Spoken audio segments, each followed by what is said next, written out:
นี่พี่น้อยบาทที่สามตามส้มไหมพี่ไหนมาประมาณนี้พี่น้อยอาจจะประมาณ1 ถ้วยน้อยเนาะนี่พี่น้อยอันนี้ก็เป็นบาทที่สี่รวมๆกันพี่น้องก็ประมาณนี้ตามส้มไหม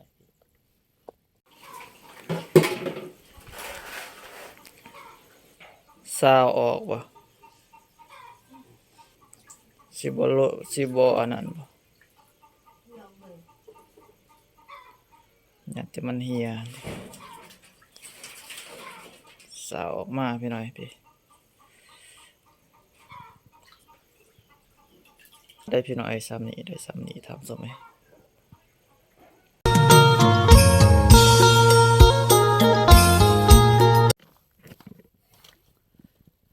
กราบสบายดีพ่อแม่พี่น้อง FC เบิร์ดสุขุสุขคนพี่น้อยวันนี้กับผ้าสลามออกหาอยู่หากินอีกพี่น้อยน้องเก่าน้องเดิมพี่น้อยน้องกับผ้าพี่น้อยตอนนี้กำลังหอดน้องพี่น้อยก็สิได้ลงมาตึกอ้วนตึกหมูตึกอ้วนพี่น้อยพี่มันกำลังได้ถอกอ้วนหรือว่าเอาอ้วนลงพี่น้อยจากกระสอบทำสมัยช่วงนี้ก็นำบกลงมาแห้งเติบพี่น้อยเพื่อนแหละยังแต่บนกลางหนักพี่น้อยบ่ฮู้ว่าสิมีปูมีปลาบ่พี่น้อยตึกกุ้งตึกปลาซิวถามส้มไหมเฮ็ดลองแก้เบิ่งบ่ฮู้ว่าสิมานหรือบ่พี่น้อยมื้อนี้โดนแล้วพี่น้องที่พวกเฮาบ่ได้ออกมาหาอยู่หากินแหละถามส้มไหม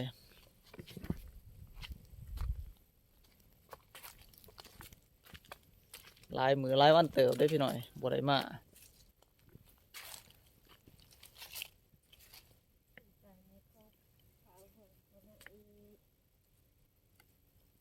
สิฝ่าเมื่อบ่ฝ่าเมื่อจังได้บ่ทันได้ปูได้ปลาลองเบิ่งพี่น้อยจักบาท2 บาทพี่น้อยว่าสิมานหรือบ่พี่น้อยถ้าว่าบ่มานก็สิได้กลับแล้วเนาะฝ่าวมาฝ่าวหาฝ่าวเมื่อพี่น้อยบ่ฮู้ว่าสิมานหรือบ่พี่น้องฝากเขามาเป็นกำลังใจให้ในเด้อพี่น้อยมื้อนี้ก็มือ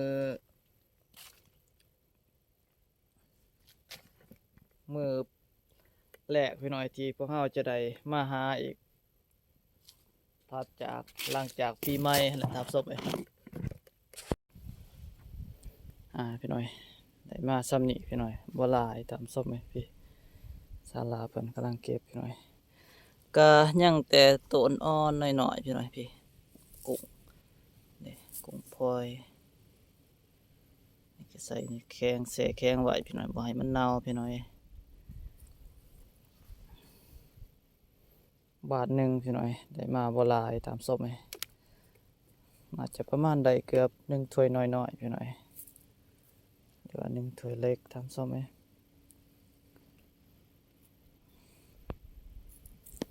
มาลุ้นบาทที่2พี่น้อยว่าจะได้หลายหน่อยสำใดตามศพไหม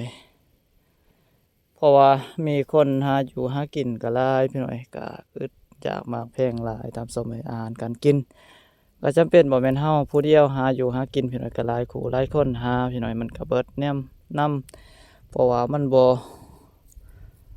เป็นน้องหั่นแหละพี่น้อยบ่คือนำห้วยห้องคลองบึงพี่น้อยมันก็ไหลมาเรื่อยๆพี่น้อยถ้าว่าอันนี้เป็นน้องก็ว่ามีในหันก็อยู่ไสก็ในหันเบิดแหละพี่น้อยคนเอาเทื่อละเล็กเทื่อละน้อยมันก็ค่อยหมดลงไปตามศพไหมพี่น้องมาลุ้นบาทที่2ตามศพไหม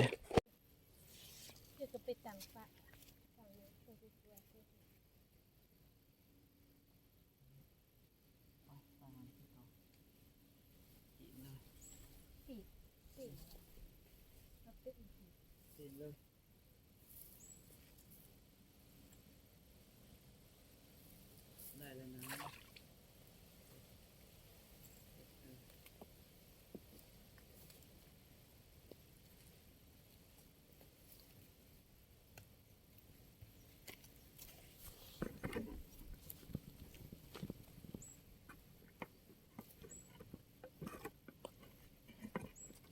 ลองเบิ่งพี่น้อยบาทที่2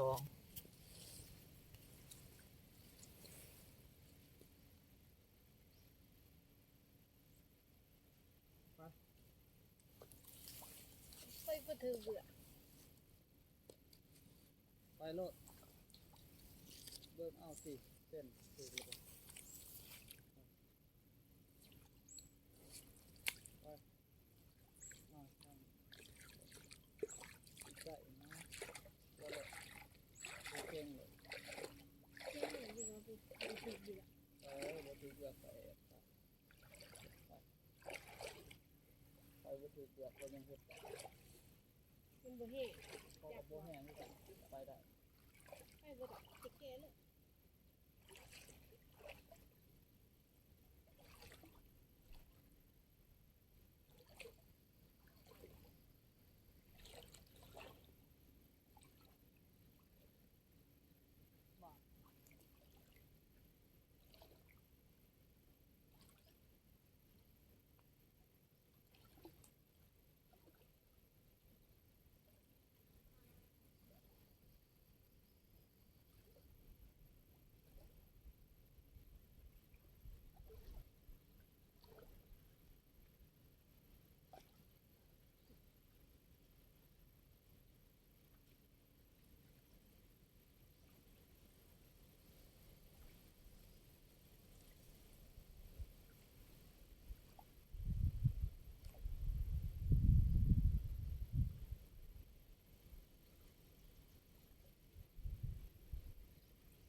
พี่น้อยมาเบิ่งน้ำกันว่า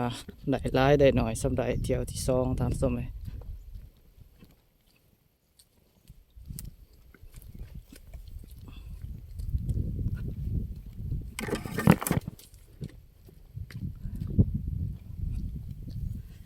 บอกคอยมีแล้วพี่น้อยอาหารการกิน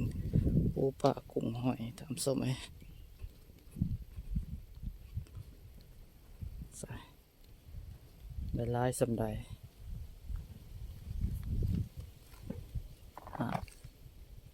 ในเดียวพี่น้อยพี่หมดเลยเนาะเอามาใส่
นี่พี่น้อย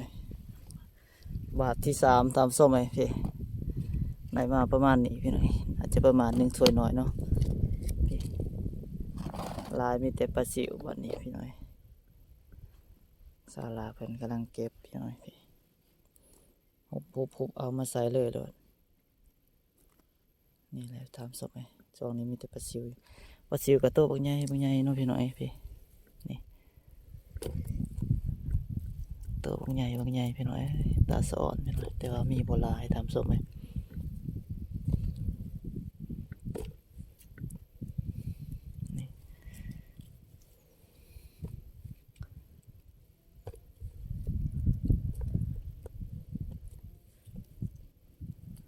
เบิร์ดพี่น้อยพี่บาทที่สามพี่น้อยมาลุ้นบาทต่อไปพี่น้อย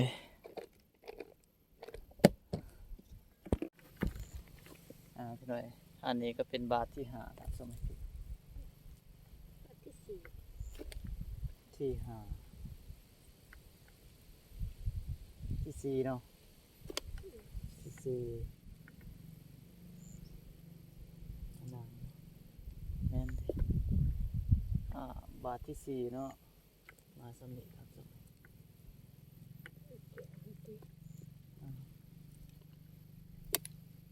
ที่สี่ก็ถือว่าได้หลายเติบตามสมัยบาทที่สี่ก็บาทที่ห้านี่น่าจะเป็นบาทสุดท้ายตามสมัยบาทที่ห้านี่น่าจะเป็นบาทสุดท้ายพี่น้องมาลุ้นเบิ่งพี่น้องว่าบาทสุดท้ายว่าสิได้หลายได้หน่อยซำใดแล้วก็สิได้มาอัปเดตทั้งเบิดทั้งมวลให้พี่ให้น้องได้มาเบิ่งมาชมน้ำกันพี่น้องว่าได้หลายได้หน่อยซำใดท่านผู้ชมนี่พี่น้องอันนี้ก็เป็นบาทที่สี่รวมๆกันพี่น้องก็ประมาณนี้ตามสมัยพี่มาลุ้นต่อพี่น้องบาทที่ห้าบาทสุดท้ายไปพี่น้องบาทที่ห้าบาทสุดท้าย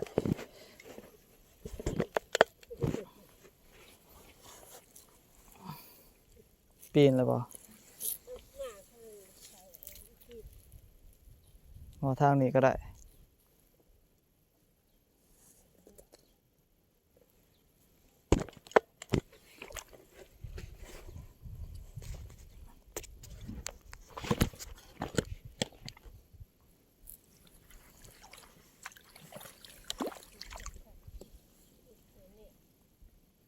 มัน ถึกแล้วแต่ว่าดิ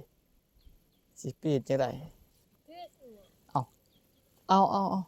แล้วจะเตะทางนี้ก็ได้ บ่แม่นปีนแล้วบ่ เอาอันนี้ออก อ๋อเอาสิออกจังได๋เอา แล้วจะเตะตัวนี้ ก็ตัวนี้แล้วไปทางนี้ สิดึงออกอีก โอ้ยปะสั่นแหละมันเข้าเองจะว่าไปพี่หน่อยบาทสุดท้ายบ่ฮู้ว่ากล้องโทรศัพท์สิตกน้ำก่อนบ่พี่หน่อยขาตั้งกล้องก็บ่เป็ดปานใดพี่หน่อยแต่ก็ปลอดใส่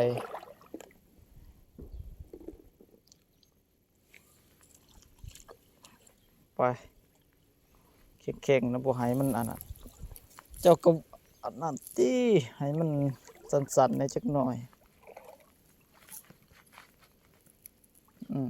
หมุนเกาะไว้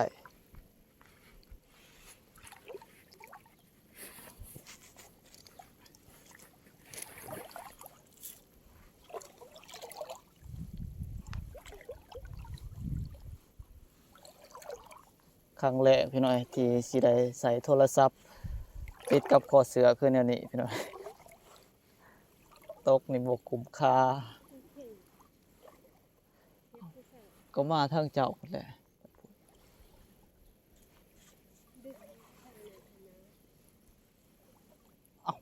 บอกไปทางเจ้าเจ้าสิไปทางข่อย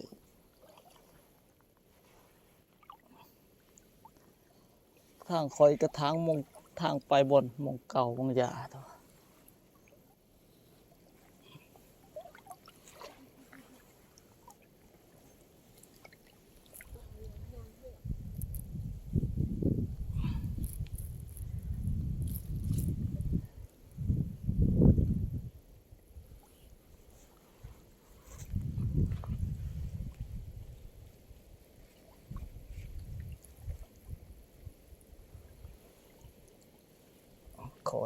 คอยไปพี่น้อย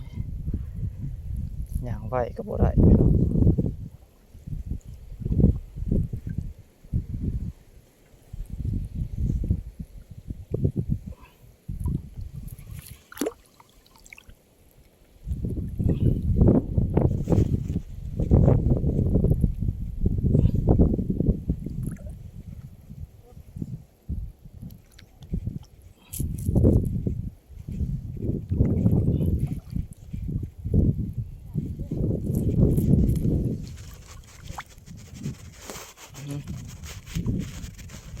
บอกเลยเข่ง ดอกตัวร้าย ก็ไปพุ่นแต่ว่าข้ามไปพุ่นแต่ว่าทางนี้สร้างจะก็ไปทางนั้นสิวะไปบอนพระท่านไหนไปทางไหนบอนเขาเคยไป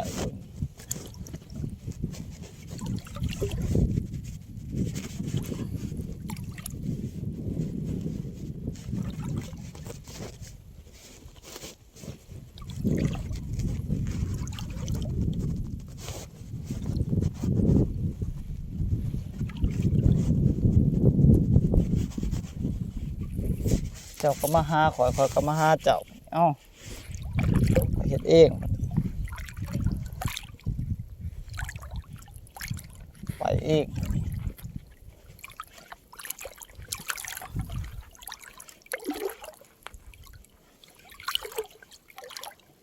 มันนัก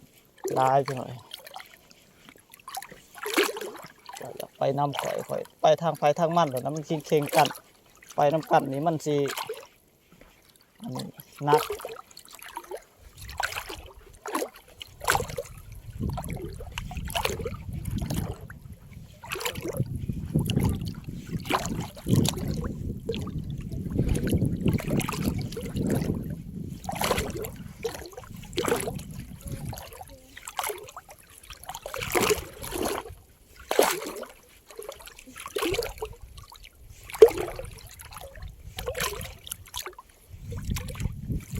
มาน้ำข่อยเอ้าไม่มีบ่เขาเฮ็ด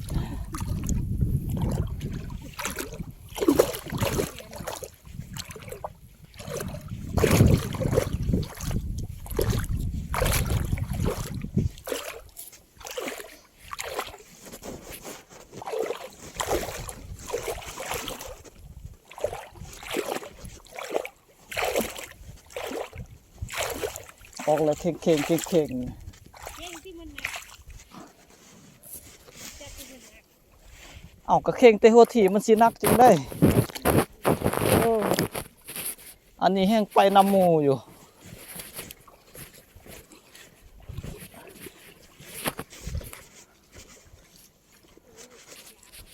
ที่ดินเป็นกองอยู่โอ้พี่หน่อยฮู้เมื่อยพี่หน่อยฮู้ฮู้ฮู้ฮู้เมื่อยอีหลีพี่หน่อย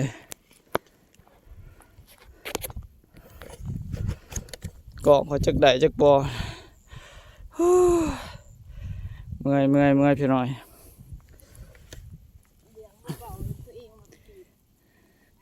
มันบกเกี่ยวเท้าเข่งมันกับบ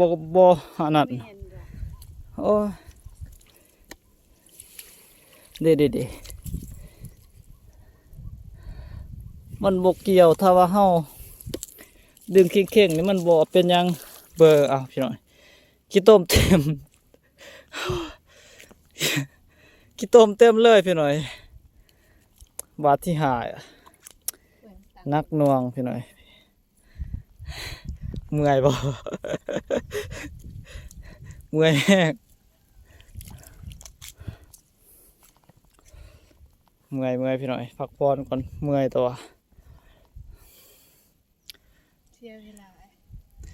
เสียเวลาจังได้ ยามประจำป่าเวลาประจำ เฮาเมื่อยก็ มันผ่าน ไปบ่ได้มันก็สิเป็นจังได๋บังคับ กระตั้งแต่ว่า ค่อยยืนค่อยพักก่อนติ มันสิเมื่อยอีสักโฟเตตอมอันนี้ โอ้ก็พักผ่อนก่อนแต่ว่าพี่น้อยเมื่อยพักผ่อนก่อนพี่น้องผลงานมื้อนี้พี่น้อยพี่ได้5 บาททำซ่อมให้พี่ได้มาหลายเติบพี่น้อยพี่มีทั้งกุ้งมีทั้งปลาซิวพี่น้อยสลากเก็บเลือกเอาพี่น้อยพี่คือว่าตอนนี้สำเร็จเรียบร้อยหมดพี่น้อยพี่การรวมๆได้มาประมาณนี้พี่น้อย5 บาททำซ่อมให้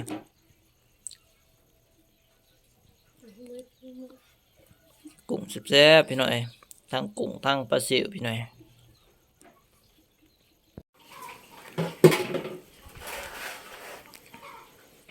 ซาวออกบ่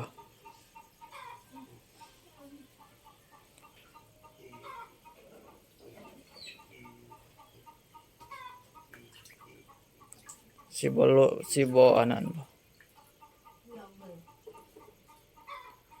อยากจะมันเหี่ยซาวออกมาพี่น้อยพี่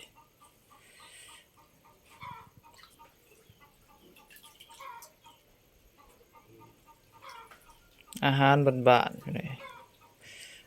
หาหยากคือกันได้เนาะปลาซิวแล้วก็มีทั้งกุ้งพี่น้อย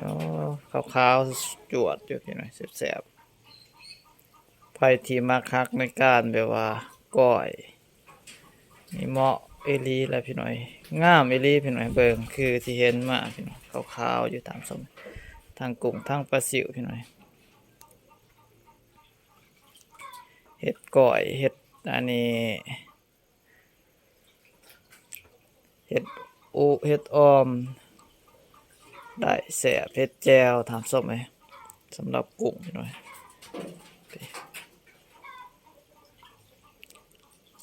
ได้ประมาณ1 ถ้วยเนาะ1 ถ้วยใหญ่เด้1 ถ้วยใหญ่อีหลีเด้อนี่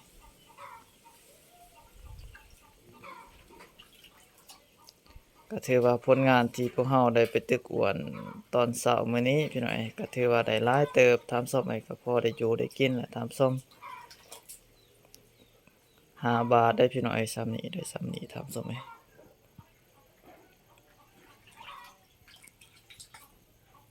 5 บาทได้มาซ้ำนี้ก็ถือว่าดีแหละถามส้มให้พี่